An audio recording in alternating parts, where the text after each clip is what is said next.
The warning was never spoken aloud. It was etched into ruins, burned into dead worlds, encoded into failing archives and half-melted data cores. Every time the Galactic Preservation Union catalogued a fallen civilization, they found it waiting for them, sometimes in the final broadcast, sometimes scratched into stone by dying hands. The words were always the same. Earth only pretends to sleep. No context. No explanation. Just the warning. At first, the archivists dismissed it as coincidence. A meme, perhaps. A myth propagated by fear. Earth Sol 3 was a minor power by galactic standards. Its fleets were compact. Its colonies limited. Its people, cooperative. Loud, emotional, endlessly diplomatic. Humanity smiled. Humanity negotiated. Humanity signed treaties and honored them. They looked harmless. That was what made the warning so disturbing. Professor Ixelthra of the Union's Xenohistory Division had spent 3 decades studying extinct species. She had seen the aftermath of war, plague, stellar collapse, and cosmic predation. But nothing unsettled her like repetition. 27 dead civilizations. 27 separate regions of space. 27 identical warnings. She stood before the latest ruin, a once great city of crystalline towers on the world Karun Delta. The atmosphere was gone. Oceans boiled away long ago. Whatever had lived here had died violently. Her drones scanned the final chamber beneath the Capitol spire. And there it was. Not carved. Not engraved. Fused directly into the planet's bedrock at the atomic level.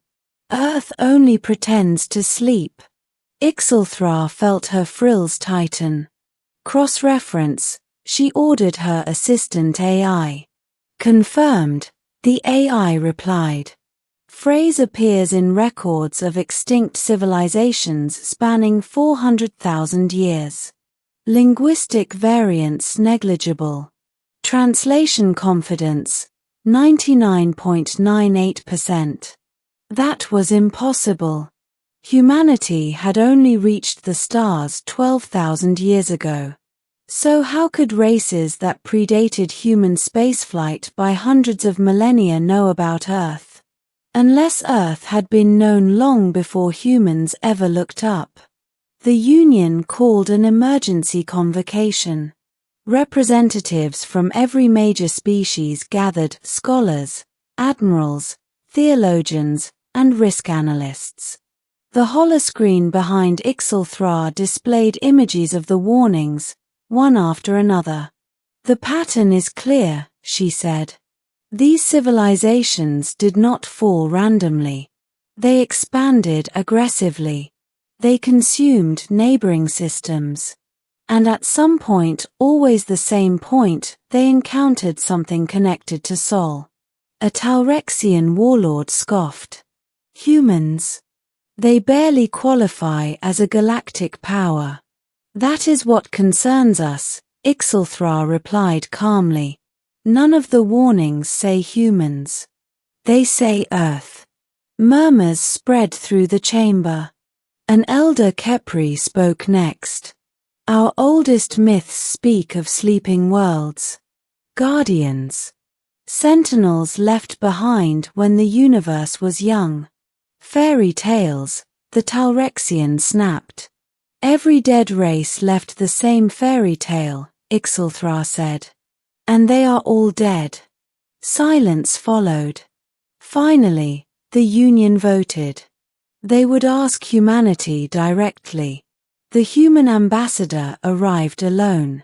Ambassador Elias Monroe looked exactly like every other human the galaxy had encountered, relaxed posture, neutral expression, eyes that missed nothing.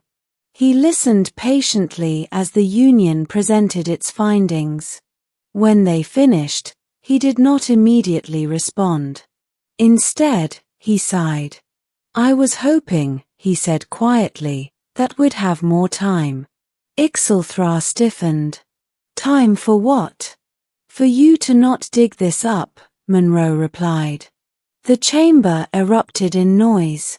You knew, someone demanded. Of course we did, Monroe said. Earth has known since before we achieved orbit. He raised a hand, and the noise subsided. When humanity first developed deep-core neutrino scanners, he continued, we found something impossible beneath our planet's crust. A structure larger than a moon. Older than our sun. Not artificial in the way you'd understand, but engineered. A cold feeling spread through the chamber. We tried to dig, Monroe said. It stopped us. Not violently. Just, firmly. Every attempt failed. Every probe returned corrupted data and one message, always the same. He looked directly at Ixilthra. Sleep is safety. The room was utterly silent now. What is it? The Talrexian warlord whispered. Monroe hesitated. Humanity doesn't have a word for it, he said. Your languages don't either. Think of it as a failsafe. A universe-scale predator control mechanism. Ixilthra felt her limbs tremble. Predator control? Yes, Monroe said. The early universe was violent. Species arose that consumed everything, stars, timelines, entire dimensions. Someone or something built watchers. Anchors. Earth is one of them. And the dead civilizations? Ixilthra asked. They pushed too far, Monroe said softly. They triggered the alarm. The holoscreen changed. It showed ancient star maps. Expansion vectors.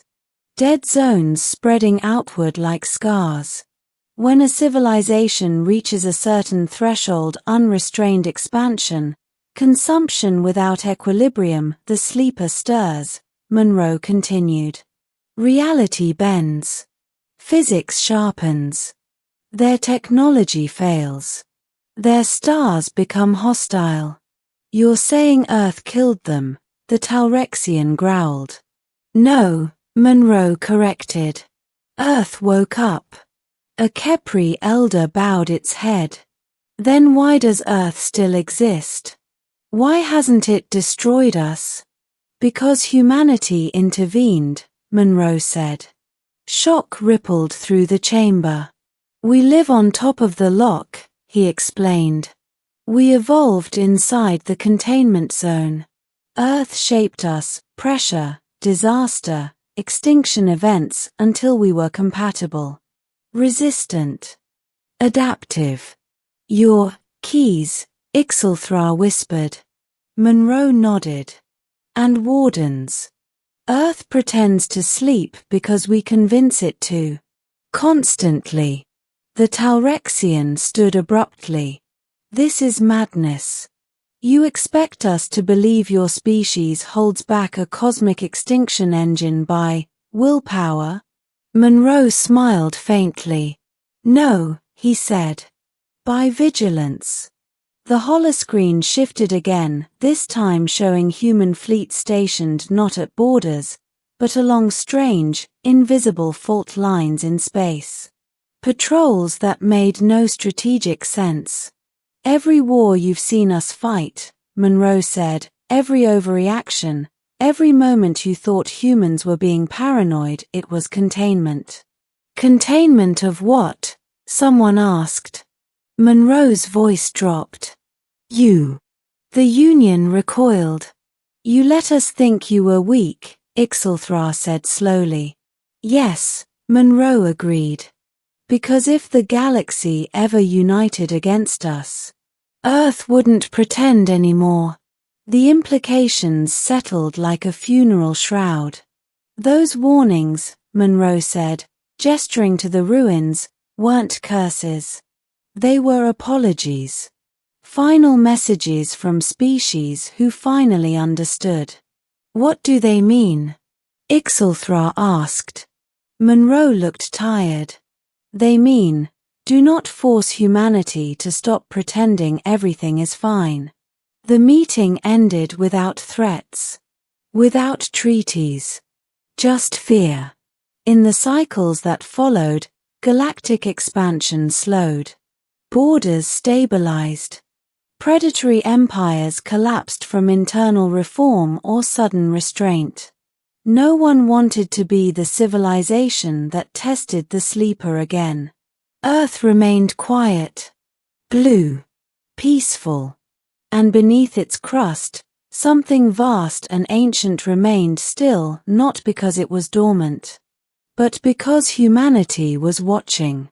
And every dead race, in their final moments of clarity, had tried to warn the future with the only truth that mattered. Earth only pretends to sleep.